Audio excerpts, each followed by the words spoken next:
Hi, Linzee Ciprani Hey. here. And I've got Miss Rebecca with me, who's one of my favorite people to chat with. Um, Really quickly, we are going to talk about bottleneck bosses, is what I'm going to call it. And I hate this more than anything else because I've become one. And I was telling Rebecca before we started this that I'd probably sing Taylor Swift and say, "It's me. Hi, I'm the problem. It's me." So I'm going to do that and get it out of the way and say, but yes, I am a problem now. And I never thought I'd become that. The reason why we have Rebecca on today is because she has become the boss lady, has become an owner in the business, and we're going to talk about her transition through that and how awesome it is. And she's still not a bottleneck, so she has figured out how to be awesome and to not do what I do and so many others have done. And so we're going to teach you today. So, Rebecca, tell us really quickly. You started out in the ops world in real estate. Obviously, you had other jobs before that, but when you got into real estate ops and then transitioned into owner. So talk us through your wonderful years and progression and how that happened. So it's been 20 years. I hate to date myself on I that so, one. Um, so great. Isn't that nuts when we say that? I'm like, oh my God, how are we this old? So, um, so started extremely, extremely part-time, like 5 hours a week. In fact, we jokingly say I was the very first CRM because I would take the internet leads when they first started coming and I would round robin them to the agents because we didn't have CRMs that did that. oh God, So well, that was my very first job. Then very slowly started to step in to become a TC transaction, got my license, and then grew as the team grew. We rebuilt, fell apart in '09, rebuilt, um, started in then truly part time, then went up to full time, went up to director of operations just as the team kept building and I kept stepping up and wanting more and wanting more. Also helped that I helped sell the vision of I wanted the owners to be sipping Mai Tais on the beach while I was running the team and they were getting passive income. So they kept investing in me. I invested right back in them. And lo and behold, it was, I don't know, it was 5 years into that journey when I got a text of the owners sipping Mai Tais literally on the beach of Hawaii while I was running their team because they took 3 months off. So we saw that it could be done. And then roll two, they started thinking about retirement and actually purchased the team from them. So then I became full agent. Be careful what you wish for, ladies and gentlemen. But it's been great. And I love it.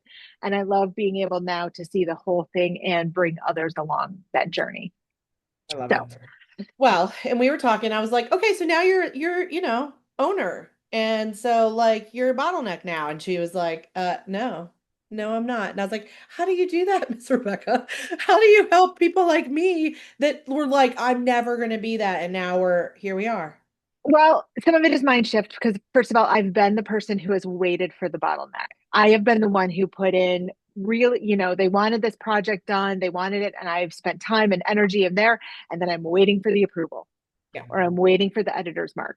And it goes days and days and days and weeks. And it's like, and it starts to make you question as an admin or as a person who's support of how you made me drop everything to do this. How really important was this to you that now you can't even do the edits? Um, so my mind shift was going into the ownership role now is my team is as much of a client as a client is.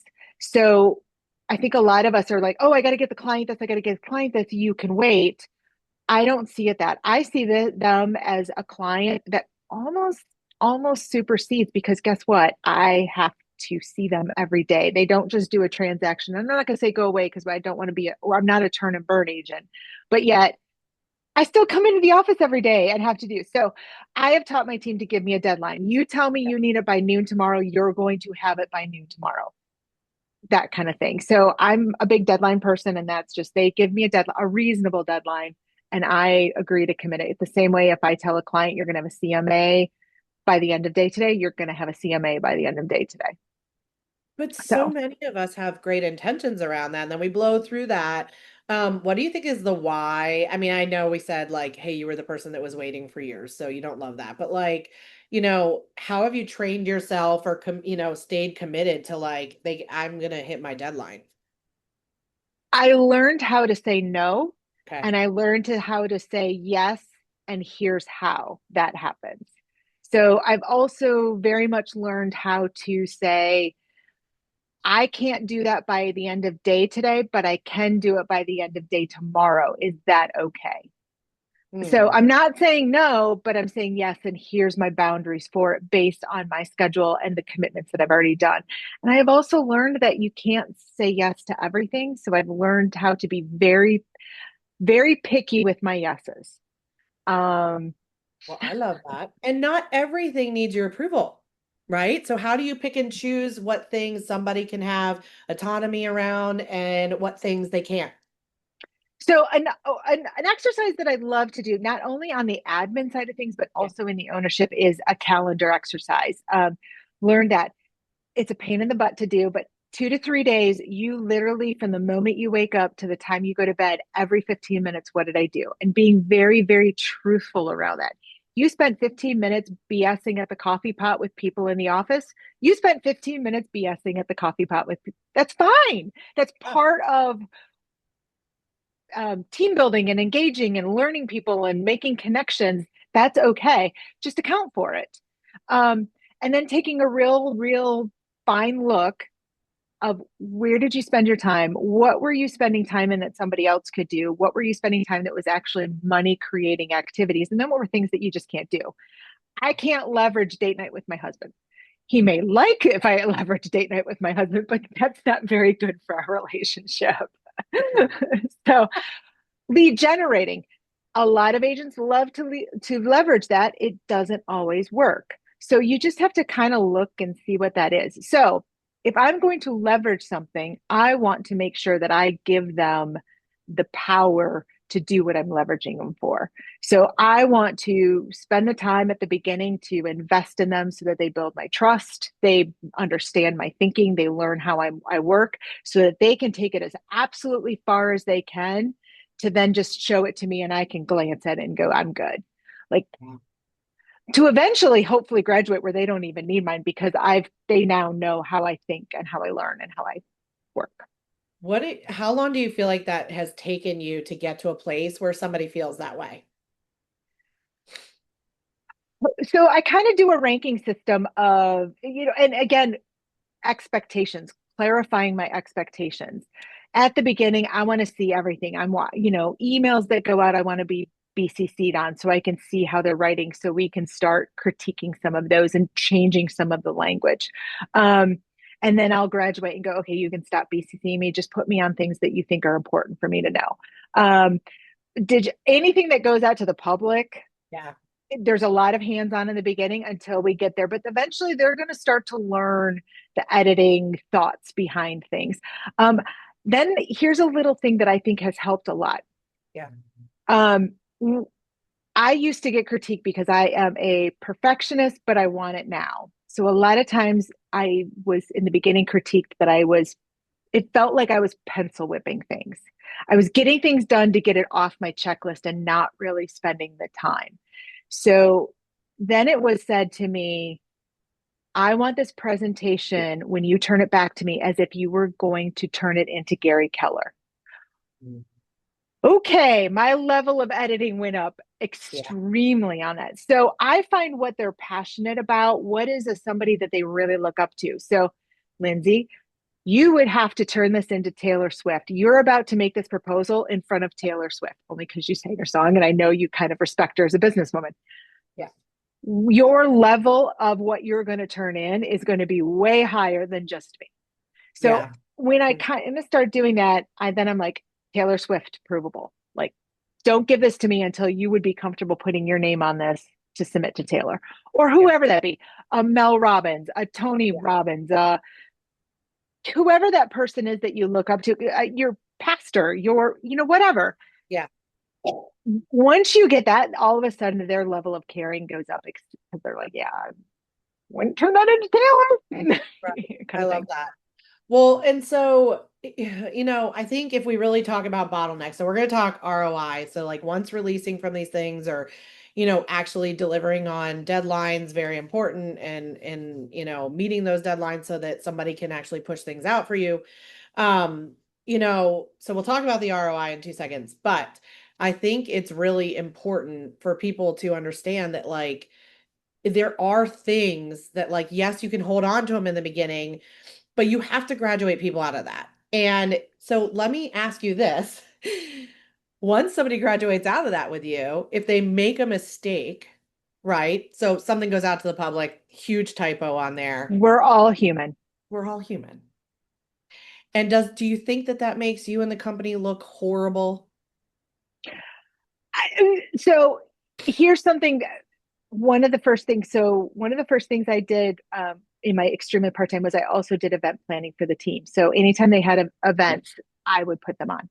So one of it was their big summer. We rented a boat, did all this. I put the phone number to RSVP on the invitation incorrectly. It's awesome. Yeah. I switched the last two numbers. And this was kind of before all these invites and all this. I mean, yeah, I'm dating myself here. So um Went through in paper. Yep. went through in paper, mailed out 750 invitations to this thing, all with the wrong number to RSVP. Well, my mistake. I made it. So I stepped up, and I don't always condone this as an owner. Now I appreciate the effort, but I reprinted invitations that said, error on this. Here's the new telephone number. And it went out like 2 weeks later. If you can't fix it, feature it. The Mhm. owner of the team actually got three people who said that was genius way of reminding us to RSVP. They thought it was done on purpose. It wasn't. It was actually an accident. So if you can't fix it, feature it. Figure out a way to spin it into a positive. And if you can't, you can't. I mean, honestly, sometimes you just gotta, it was a mistake. I'm sorry. I won't happen again, and use it as a learning. But Yep. first mistake is forgivable. How are we going to fix it? Tuition paid, lesson learned. I made a mistake. Here's what I did. Here's what it costs. Here was the ramifications. How are we going to fix it so it doesn't happen in the future? I'm totally okay with that. Yes. Second mistake, we're having a different conversation. Yep. Yep. Yeah, because that first one should teach you, right? Like, I'll never forget as a it is really dating us, it's awesome. But when I was in the same seat, I paid somebody part-time to help me send out invitations, and they all went out, and then all of a sudden they kept coming back, and I'm like, what the heck? I'm going to the mailbox, there's like all these things, and I look, I'm like, oh my God, she didn't put the return, or she didn't stamp them rather. But so they all were returned back. We didn't stamp anything, not one. Like, they all just went out, not one. So all of them had to be redone, and they got the return to sender crap on them. So, like, they all had to be restuffed.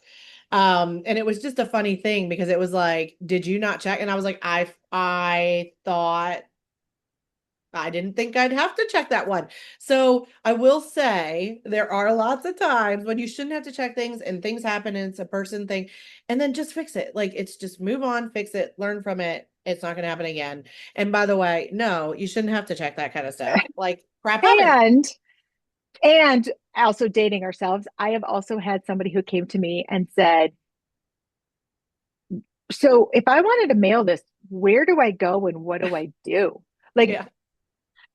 they had no idea that stamps existed. Yeah. They thought stamps was the thing that went on your hand on a Oh, Friday God. night kind of Yeah. thing.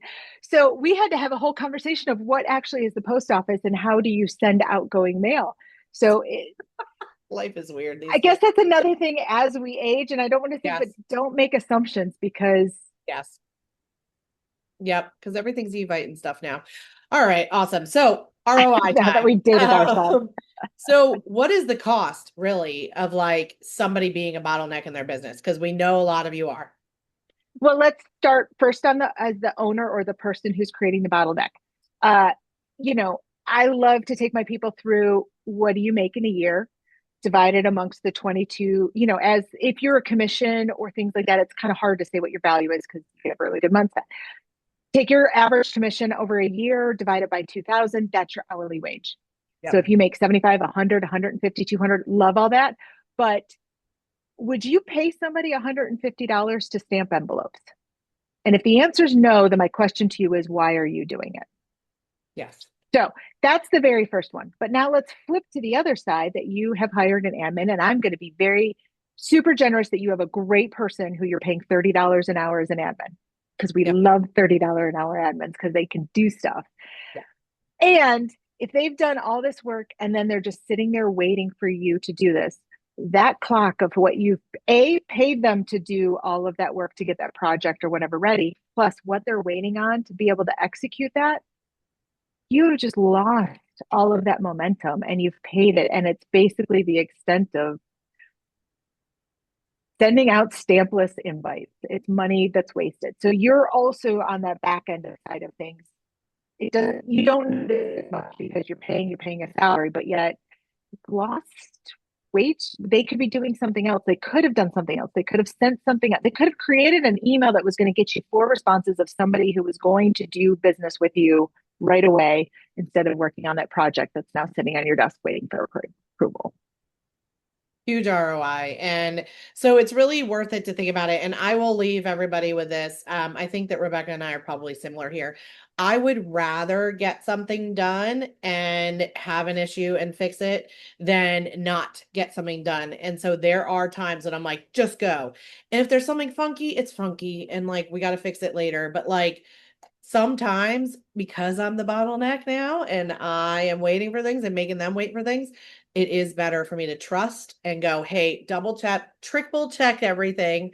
Stuff still happens, but triple check and then just go because I'm not gonna be able to look at it. I trust you, And right? don't be afraid to team tag Yes. Your your other system. people. So Yeah. I am a great editor. I'm a horrible writer. For whatever reason, my dyslexia comes up when it's me that's Yep. writing it. So Yep. I always use somebody else to do my editing thing. So don't be afraid that if you've got two admins, have them critique each other Yes. before it comes to you. At least then you know two sets of eyeballs. That's right. Or even an agent who's a little bit detailed. Don't Or worry a about spouse. You know, if yes, you've got somebody somebody. who's completely outside of your business, have them look at it from a consumer standpoint and go, does this speak to you at all? Yes. So good. All right. Well, thank you, my friend, and thank you for still not being a bottleneck. You are one in a million. We've already known that, but truly, I know so many people that have become that. And so thank you for continuing to be awesome. And all of the operations humans out there love and appreciate you for it. Right back at you, sweetie. Love the building and entrepreneurial spirit that you have and supporting all of us. So thank you. Oh. All right. If you have a desire to work with Rebecca too, reach out to us. We would I actually don't think she has any spots open right now, but we'll talk about it. So let us know and we can get you some time with Rebecca, who is awesome and is always very valuable. Thank you, my dear. You're welcome. Have a great one. You too. Bye.